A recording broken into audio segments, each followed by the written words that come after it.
The Premier's father served on board HMAS Quiberon in the Second World War.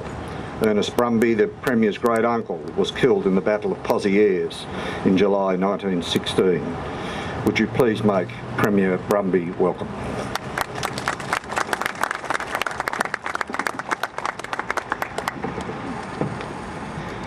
Well, thank you very much to Dennis Bagley and to all of our distinguished guests today. Can I welcome you all today to the Shrine of Remembrance on this beautiful July day, and if my memory is correct, a somewhat better day, a somewhat warmer day than when we unveiled the Peter Corlett sculpture just on 2 years ago.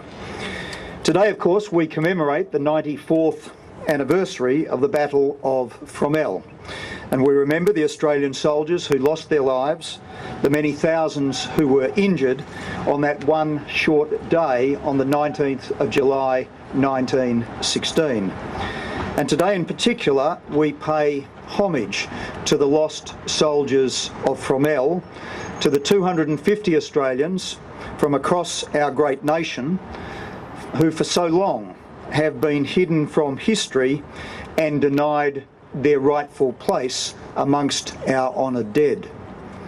Their burial with full military honours at the new Fromelles Commonwealth War Cemetery at Pheasant Wood in France will, I hope, we all hope, bring peace and a sense of closure to the families of those brave Australians.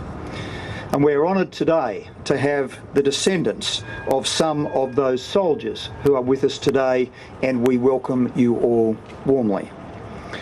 94 years ago today, the 5th Division, and in particular Victoria's 15th Brigade, led by Brigadier Pompey Elliott, undertook what Australia's most famous war correspondent, Charles Bean, described as, and I'll quote, one of the bravest and most hopeless assaults ever undertaken by the Australian Imperial Force. And it was, to use one word, a catastrophe. 1,917 Australian soldiers died and over 5,500 were injured. It remains Australia's worst 24 hours in battle and our greatest loss of life in a single day. And the scale, the huge scale of this disaster perhaps partly explains why the events of July 1916 were covered up for so long, and why the details surrounding this tragic chapter of our history remained a mystery to so many Australians for the greater part of the 20th century.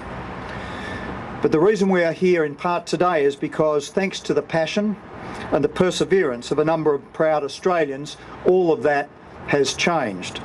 People like author Robin Caulfield, whose book Don't Forget Me Cobber, an investigation of the Battle of Fromelles, has done much to raise public awareness about Fromelles. People like historian Les Carline, whose works, great works, have helped explain and personalise the sacrifice of our citizen soldiers.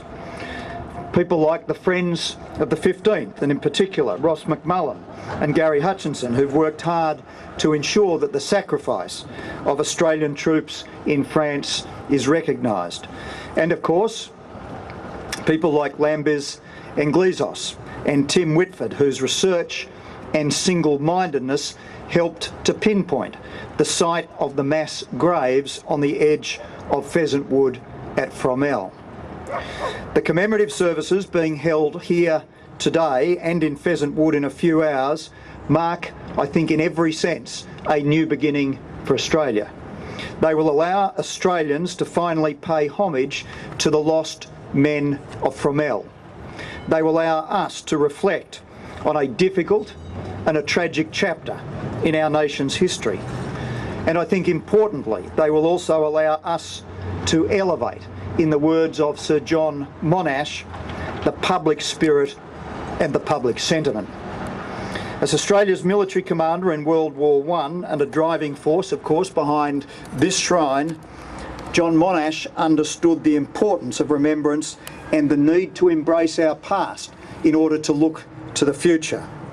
And today we follow his lead. That is why we are here today, it is why we have supported this special commemoration. But it is also why, most importantly, each year on the 19th of July, we will remember the men of Fromelles and the sacrifices that they made on our behalf. And perhaps if I can today, I could conclude by invoking the spirit of Simon Fraser. And we all know the story of Simon Fraser, a Victorian who fought in that Battle of Fromelles and was the inspiration behind this sculpture by Peter Corlett. Fraser and a number of his comrades risked their lives to bring back more than 300 wounded soldiers from no man's land. And more than 30 of these heroic men died because they believed, above all else, that you never abandon your mates. And that's why they went back. And they went back again and again. And that's why we've gone back, all of us, for the lost diggers of Fromelles. Lieutenant Simon Fraser was killed in action at Bullecourt in May 1917. But I think he would be glad to know that his mates were not, in the end, abandoned, and that they have now joined him among the ranks of the honoured dead. And so today, for the first time, we remember all of the diggers of Fromelles, lest we forget.